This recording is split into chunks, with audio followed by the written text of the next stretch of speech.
Live from New Delhi, you're watching DD India Live, India's voice to the world. I'm Ramesh Ramachandran. Coming up in the next 30 minutes. Trump wants the US to take over Gaza to develop it. Netanyahu praises Trump's outside-the-box thinking. Hamas says is ready for talks with the US. Ukraine's President Volodymyr Zelensky expresses willingness to directly negotiate with Russia. The Kremlin dismisses it as empty words.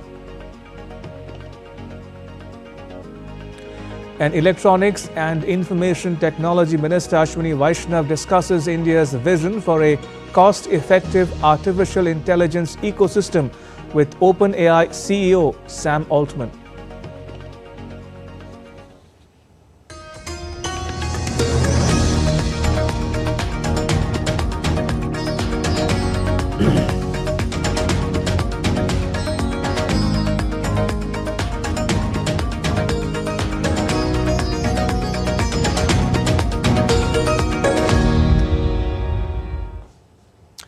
Just 2 weeks into the second term, US President Donald Trump announced that Washington, D.C. will be taking a direct role in the Gaza Strip.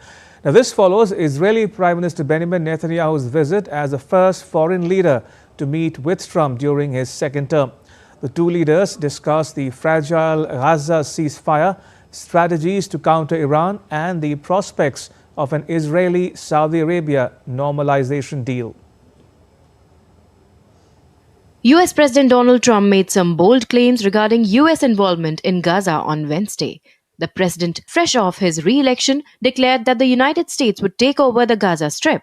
Trump called the move a long-term ownership of the region and emphasized that it would help stabilize the West Asia. The president added that he believes the US can broker peace in Gaza and is committed to creating lasting security in the area. The US will take over the Gaza Strip, and we will do a job with it too. We'll own it and be responsible for dismantling all of the dangerous unexploded bombs and other weapons on the site, level the site and get rid of the destroyed buildings, level it out, create an economic development that will supply unlimited numbers of jobs and housing for the people of the area. Trump and Netanyahu discussed an array of topics, including the potential for peace between Israel and Saudi Arabia. At the same time, President confirmed that he will soon make visits to Gaza, Israel, and Saudi Arabia, aiming to solidify these critical partnerships. With the historic Abraham Accord, something that was really an achievement that was, I think, going to become more and more important because we achieved the most significant Middle East peace agreements in half a century, but the Abraham Accords in particular, and I really believe that many countries will soon be joining this amazing peace and economic development transaction. It really is a big economic development transaction. I think we're going to have a lot of people signing up very quickly. Unfortunately, for 4 years, nobody signed up. Nobody did anything for 4 years except in the negative. Netanyahu expressed confidence that such a peace deal is not only achievable but within reach, citing his recent agreements with several Arab nations under the Abraham Accords. I think peace between Israel and Saudi Arabia is not only feasible, I think it's going to happen. I think if we had another half a year in your first term, it would have already happened. True. Many more, I agree, many more nations. I think you can't prejudge and pre-guess how we'll achieve it. But I'm committed to achieving it, and I know the president is committed to achieving it, and I think the Saudi leadership is interested to achieve it. So we'll give it a good shot, and I think we'll succeed. However, the situation remains complex.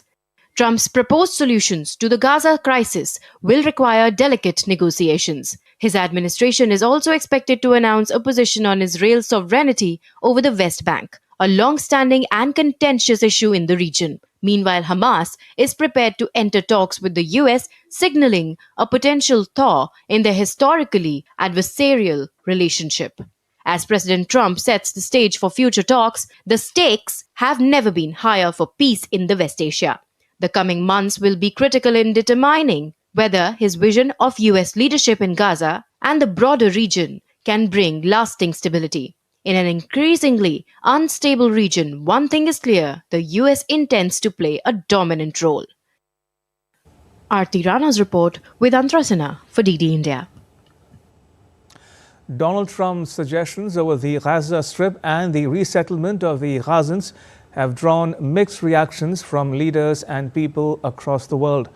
Israelis in Jerusalem welcomed the US president's takeover plan, though they wondered how it can be implemented. In Tel Aviv, a massive billboard showing Trump's photo with the writing, "Thank you, Mr. President," could be seen across the city. Meanwhile, Gazans in Khan Yunis condemned and rejected plans of their displacement. The shock move drew swift condemnation from Saudi Arabia. Hamas's senior official Izzat al-Rashik also said that the group strongly rejects the US plans. He called on Arabic nations to hold an urgent Arab-Islamic summit to look into such statements. However, Egypt and Britain call for the swift reconstruction of Gaza, and with Palestinians having a future in their homeland. Jordanians, Spain, Brazil and Yemenis have condemned the proposal, with some calling it a senseless plan. US President Donald Trump said on Tuesday that he is in no rush to speak with his Chinese counterpart Xi Jinping, despite expectations of a phone call soon, in efforts to defuse a new trade war between the world's two largest economies.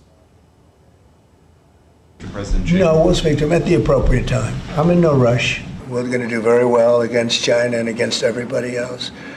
Right now, they've taken advantage of the Biden administration like I've never seen. I've never seen. The deficit with China is about $1 trillion. Think of it, $1 trillion. They're using our money to build their military. And Biden let that happen. Trump's trade advisor Peter Navarro hinted that the two leaders will hold talks soon. He said a call between Xi and Trump could lead to a reprieve for China, but emphasized that any decision would be up to the US president. The call between the two is being scheduled as new 10% tariffs on Chinese imports take effect, prompting retaliatory measures from Beijing. Meanwhile, the Chinese government called on the US to stop weaponizing trade and economic issues and to stop going after and suppressing Chinese companies. In response to the tariff hike by Washington, D.C., Beijing also imposed targeted tariffs on US imports on Tuesday and put several companies, including Google, on notice for possible sanctions. The US is reviewing China's compliance with the Phase 1 trade deal as the outcome of the Trump-Xi call remains uncertain. Meanwhile, the US Postal Service has announced to temporarily suspend accepting inbound parcels from China and Hong Kong until further notice. The USPS said the change will not impact the flow of letters and flats from China and Hong Kong. European leaders have warned that US President Donald Trump's threat to impose new tariffs on the European Union could ignite a trade war, causing economic harm on both sides of the Atlantic. Trump's latest warning comes after his administration imposed tariffs on Mexico, Canada and China, signaling that the EU could be next. The situation has raised concerns about the global economic impact of escalating trade disputes. EU officials emphasize that their goal is to de-escalate tensions rather than provoking further conflict. So we are ready to listen, we are ready to engage, to negotiate in our mutual interest. Having said that, the EU would respond firmly to any trading partner that unfairly or arbitrarily imposes tariffs on EU goods. European leaders are discussing how to react after US President Donald Trump hinted the European Union could be next to face tariffs. The 27-member bloc has condemned Trump's decision to impose tariffs against Canada, Mexico and China and warned that it will respond firmly if it also becomes a target. DW correspondent Thomas Sparrow now joins us from Berlin for more. Thomas, what could this firm reaction look like? This reaction, described as firm, could be one similar to the one that Donald Trump has threatened against European Union countries. European Union countries have stressed that they would like to prevent this from spiraling out of control into a possible trade war, that they would prefer to have early negotiations with the Trump administration, that they would prefer to cooperate with the Trump administration on trade rather than have conflict on that area, but that if Trump's decision is to impose tariffs on the European Union, that the European Union will also, from a position of strength, respond. Some officials have cited that reaction could be biting. And by biting, what they mean is that they would possibly impose tariffs on products that would have an impact in the United States. But again, the main strategy is to prevent this from escalating, and they would prefer, European Union officials, to have early negotiations with their counterparts in Washington. Now, just how relevant is the trade relationship between the EU and the US? It is very important indeed from both sides, and that is something that European leaders have vehemently stressed also in the past few days, that it is not only something that may be important from the perspective of Washington or from Brussels, but for both. It is in the interest of both to have a trade relation that is beneficial, that is productive, and that is good for both sides of the Atlantic. However, from the European Union perspective, there's also an interest to make sure that the interests of all 27 union members are guaranteed and respected. And that's why those negotiations, if they do take place between Brussels and Washington, would have to include also the perspectives from different countries within the bloc. The bloc is looking with concern at the latest decisions on tariffs on Mexico, Canada and China, also because they have considerable interests in countries like Mexico, China and Canada. Just to give you one concrete example, there are many German companies in Mexico, and those companies in Mexico have a particular interest when it comes to dealing with the United States. So all this is really a matter that is worrying for many in Europe, and that's why they have been focusing on appeals to try and make the situation de-escalate and to keep that trade relationship, which is extremely important for both sides. Thomas, thank you. Thomas Sparrow reporting there from Berlin. In other news, Ukraine's President Volodymyr Zelensky expressed willingness to negotiate directly with Russian leader Vladimir Putin if it means ending nearly 3 years of conflict on Wednesday. Zelensky said he would engage in talks alongside 4 participants, likely Ukraine, Russia, the EU and the US. Let's be honest. If our allies believe we must move to the diplomatic track, and I believe we are ready to move to the diplomatic track, there must be the United States of America, Europe, Ukraine and Russia. If that was the only setup in which we can bring peace to the citizens of Ukraine and stop losing people, definitely we will go for this setup, for a meeting with these 4 participants. Meanwhile, the Kremlin dismissed Ukrainian President Volodymyr Zelensky's comment that he was ready for direct talks with Putin to end fighting as quote-unquote empty words. Readiness must be based on something, readiness and desire. It cannot be based on a legislative ban on such negotiation for Zelensky. Therefore, for now, it is impossible to perceive this as anything other than empty words. Several metro stations in Brussels were closed on Wednesday after a shooting at the central Clemenceau station. The Belgian prosecutor's office said no injuries had been reported in the incident. Surveillance footage showed 2 masked people carrying automatic rifles outside the metro, with at least one letting off repeated shots. The suspects fled into the metro tunnels after the shooting at the station. The police said the incident could be connected to drugs. A devastating mass shooting occurred at Riksbergska School for adults in the Swedish city of Örebro on Tuesday. At least 11 people have been confirmed dead. Police said the suspect is also dead and is believed to have acted alone. Police added that the motive was still unclear but ruled out anything ideological. Sweden's Prime Minister Ulf Kristersson described the attack as the worst mass shooting in Swedish history. In a press briefing, the police warned of misinformation spread on social media about the gun attack. The suspected perpetrator is one of the deceased, and we are continuing intensive investigative work to understand the circumstances surrounding him and try to create a picture to see if more are involved. Another bit that is important and that everyone can take responsibility for is to only spread confirmed information. All right, now take a look at what else is making news around the world. Thailand suspended electricity to Myanmar border areas on Wednesday to disrupt scam centers run by criminal syndicates. The move follows UN reports of large-scale human trafficking linked to these illegal operations. Thailand's Interior Minister Anuthin Charnvirakul emphasized that Thailand is no longer aiding such activities. Nepal launched an HPV vaccination campaign to prevent cervical cancer, targeting 1.7 million girls aged between 10 and 14. Schoolgirls in grades 6 to 10 will receive the vaccine at schools, while non-school-going girls can get vaccinated at health centers. A single dose of vaccine reduces cervical cancer risk by 95%. The Selenge province of Mongolia hosted the Silver Winter of Khara festival on Noyon Mountain, promoting winter tourism.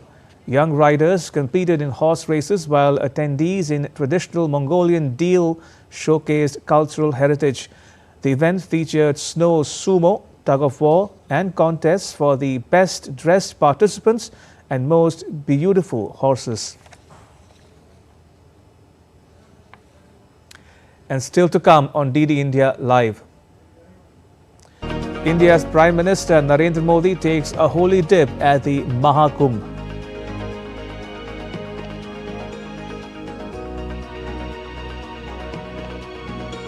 And voting underway for 70 assembly seats in the Delhi legislative election.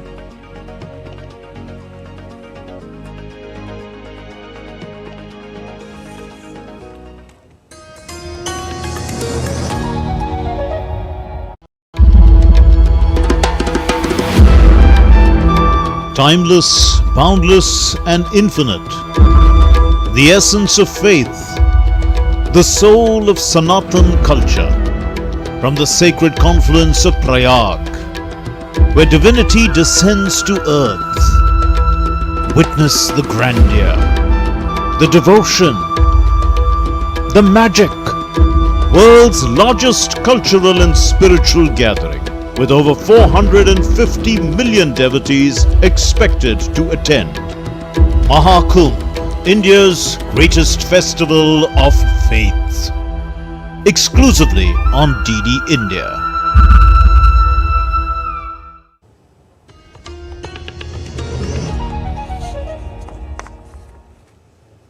You're watching DD India Live. I'm Ramesh Ramachandran. India's Electronics and Information Technology Minister Ashwini Vaishnav met with OpenAI's CEO Sam Altman on Wednesday. Minister Vaishnav held an in-depth conversation about the strategy for developing a complete AI stack, including graphics processing units, models, and applications. The minister emphasized that India is concentrating on designing its own chips, creating foundational AI models, and developing AI applications.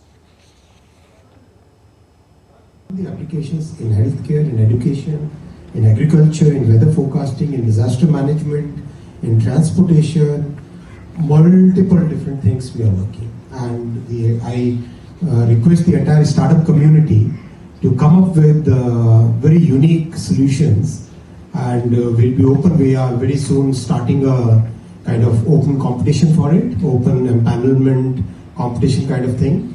So that will be huge. So many problems can be solved, and why don't we use this latest technology that we have for solving these problems, right?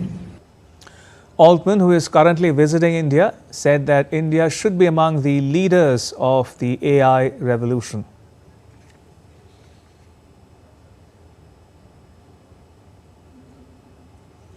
And DD India's Akshay Dongre joins us for more. Akshay, tell us more about Altman's visit to India. Who all has he met so far, and how did those talks go?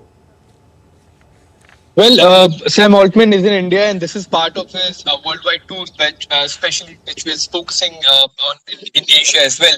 And one of the key areas where Sam Altman is focusing on remains India, where after reaching, he also said that India is the second largest consumer of his platform, along with the other AI users that are increasing in the world, and said that India should be, in fact, one of the leaders as far as artificial intelligence is concerned. Now, Sam Altman has met already, as you mentioned, the Information and Electronic Ministry Minister Ashwini Vaishnaw today. In fact, as far as the conversation is concerned, both discussed wide range of issues as far as India's growth in the AI industry is concerned, along with other growth trajectories that India has showcased in the past decade, as far as India's rise as also a global digital power is concerned. Now, besides Ashwini Vaishnaw, Sam Altman has met several of the industry leaders, CEOs of big companies, of software companies, of companies that are in fact trying to develop their own AI models as well. Now, there are a lot of startups where also Sam Altman is going and meeting. But as far as his upcoming plans are concerned, he's expected to meet Prime Minister Narendra Modi as well. And that is going to be one of key meetings as far as Sam Altman's visit to India is concerned. Now, all of these conversations have gone in a very positive manner. Altman does see India as a counterweight to China as well, which has been developing its own AI models and have been giving tough competitions to ChatGPT and OpenAI. Now, with the rise of India as another counterweight to the Chinese growth of artificial intelligence, Sam Altman is in fact seriously looking at India to also help in growth of the AI industry, which can in fact solidify the position of OpenAI as far as the AI world is concerned. Now, we are also seeing that a lot of changes have happened in the past 2 weeks, especially with the introduction of DeepSeek, which has given a tough challenge to OpenAI, and that is perhaps the reason why the visit to India becomes even more important for Sam Altman, where he will be needing even more assistance from not just the industry but the government as well. Right, we'll leave it there. Akshay, thank you. Akshay Dongre reporting there from New Delhi. In other news, voting is underway for 70 assembly seats in national capital New Delhi. 46.55% voting was recorded till 3 p.m. local time. More than 15.5 million voters will cast their votes to seal the fate of 699 candidates in a single-phase election. The single-phase voting will continue till 6 p.m. in the evening.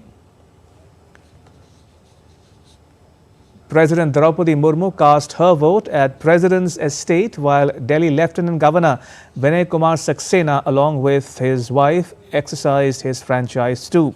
Chief Election Commissioner Rajiv Kumar also cast his vote.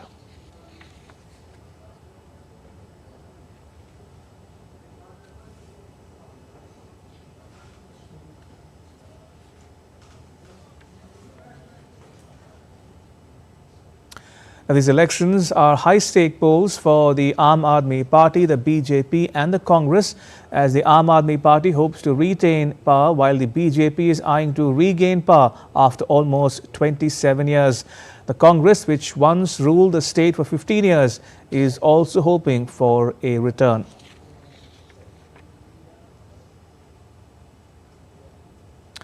Updates now from the Mahakumbh, the largest gathering of humans anywhere on the planet.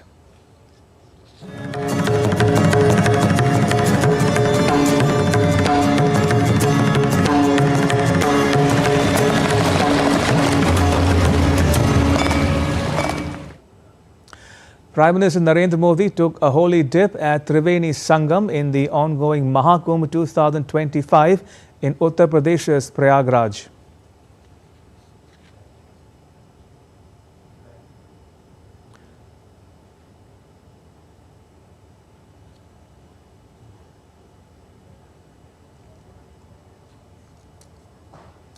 The Prime Minister offered prayers at Triveni Sangam, the confluence of three rivers, Ganga, Yamuna and the mythical Saraswati, on Wednesday morning local time. In posts on X, the Prime Minister said the holy dip at the Sangam was a moment of divine connection, and like the crores of others who have taken part in it, he was also filled with a spirit of devotion. Further, the Prime Minister said he prayed that Mother Ganga bless us all with peace, wisdom, good health and harmony.